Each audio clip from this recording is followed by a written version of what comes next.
for the greater good. In this scenario, there's two potential startings depending on if you are friends or enemies of the Silver Twilight Lodge. How do you remember all this? Because we just played it. Like, that was weeks ago. 2 weeks ago. Like 2 weeks ago, yeah. Yeah, weeks ago. And you're either on the outside or the inside. And in this one, you're basically exploring the lodge as there is a ritual beginning where they're saying, we must do this for the greater good. As it goes along, you realize that the greater good is apparently summoning some sort of scary monster. But you can beat that monster to the punch by solving a puzzle as they're all holding keys. You put all the keys in a box, and then it opens up. And then... Look how smug that guy is. He doesn't care at all. The thing's going like all over his face. He's not worried about it. But yeah, this way it goes in two routes. You can either... panic like we did on our first one as the mythos, as we were going through the agenda really quickly and being like, we need to solve this right now. Or you can, when the agenda flips, fight the monster.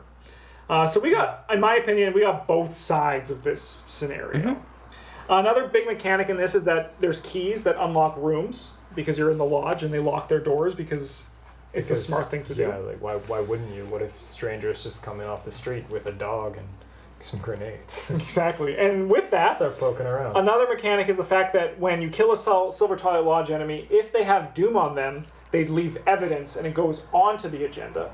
However, if you remove that evidence and then blow them up with grenades, it's totally legit. If you evade them, it dumps it removes all Doom from the Silver Twilight enemy. So if you do that before killing them, there is no evidence. Which is it's very funny and very amusing. But the fact that that works is kind of a disconnect. But I understand why from a gameplay standpoint it happens. We're just like Metal Gear Soliding. Like we're going to kill him and then jam him in a supply closet. And then I was going to say... shoots out like this. This one actually like feels pretty okay. It's like sort of a pseudo stealth simulator. Yeah. Yeah, it is really, like, it definitely does. It's one where you can, like, if you're against them, it's very stealthy. But if you're with them, is there a difference to the mechanic? Or they let you in. Yeah. You don't have to sneak in or...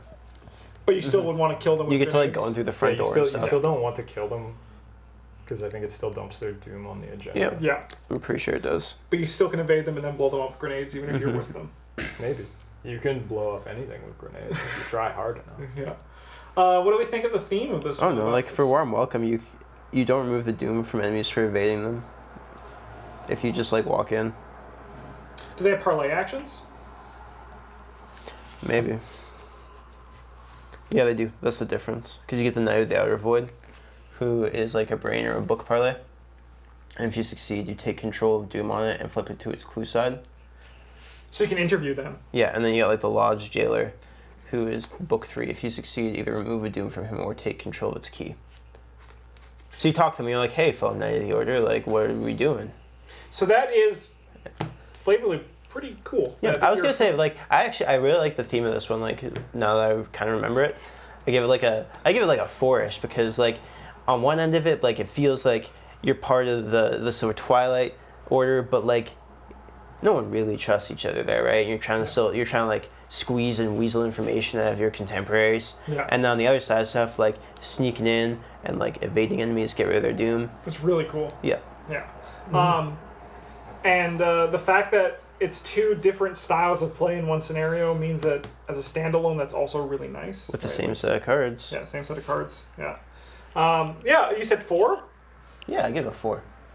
Yeah, I could do a 4. What do you think, Brand? I'm fine with that. Yeah. We don't get many insights into the into the lodge. The lodge, especially like their inner workings, which makes sense. That's part of the mystery of them. Yeah. But like does a very good job of like showing you stuff, but like also keeping it hidden. Again, from both sides of it, where like you're sneaking around, and you don't really belong here, so you're not sure what to look for, and also from like being a member of the lodge, where like you're probably low level now and just show people anything. I'm pretty sure the inner workings of the lodge are just Carl Sanford sitting in a room with a dartboard with people's pictures on it, throwing darts at it and being like, throw that guy out. Yeah. Who's that man? Kick him onto the street. Do not have another encounter. No more encounters for him. Is it fun? I think it's... I get like a 3.5. I'm on more of a 3. I think it's slightly enjoyed above this average, one. but... I don't know. We got to spend the second time through. I enjoyed it a whole lot more. Yeah, I think the stealth one is a bit more fun than the talking one because you can Yeah, well, you get to shout "Leave no evidence." blow people over up and over again. Yeah, like While employing very loud methods of killing people. there's nothing about this one that makes it like unfun. Yeah, And I can think of a couple things that make it fun. So yeah, above average and fun. difficulty, I probably put this one at like a 3. Yeah, not too difficult. It's not too hard. Every once in a while you'll get like a step with the keys that screws you a little bit. But that's like But that's life. That's also like if you draw everything bad off the encounter deck first, it becomes harder. So, it also I mean, this was one of the ones that we didn't just eat shit on. So. yes, We did pretty good. yeah, both times. So it's a bit. Didn't It's you not, it's not that tough. And it also has a panic button if you don't complete the first. You thing. can just run away. Yeah. It's a possibility. I see you eyeing these up, Justin. No, I was looking at this thing. Oh. Yeah, that was a Christmas gift my family got from my girlfriend. Oh, you wrap it around and the tongue goes in his mouth. I see. Yeah, I see. and his tongue sticks out, but it's also like a twist tie. Amazing. Overall, what do we think of For the Greater Good?